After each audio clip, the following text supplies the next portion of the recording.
Des d'aquesta setmana ja es pot pagar amb targeta de crèdit als parquímetres de Figueres. L'adaptació dels aparells s'ha fet en resposta a les peticions dels usuaris. Es calcula que un 35% dels conductors que aparquin en zones blaves pagaran amb targeta. La tarifa mínima és igual que amb monedes. El mínim, o sigui, el temps mínim d'aparcament són 30 minuts. Amb la targeta de crèdit es podrà pagar això, els 50 cèntims per 30 minuts.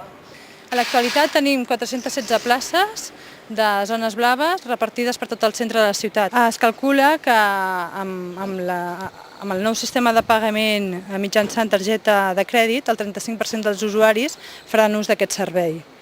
Segons les dades que tenim actualment a Fisersa, cadascuna de les places de la zona blava té una mitjana de rotació de vehicles de 5 amb 4 cotxes al dia.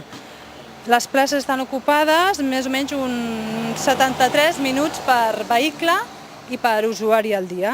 L'adaptació d'aquests aparells ha tingut un cost d'11.500 euros. D'altra banda, la regidora ha explicat que prop de 5.000 persones han utilitzat el bus de l'embarraca d'aquestes fires, 1.400 persones més que l'any 2007. L'horari s'ha ampliat fins al tancament del recinte a 5:45 del matí.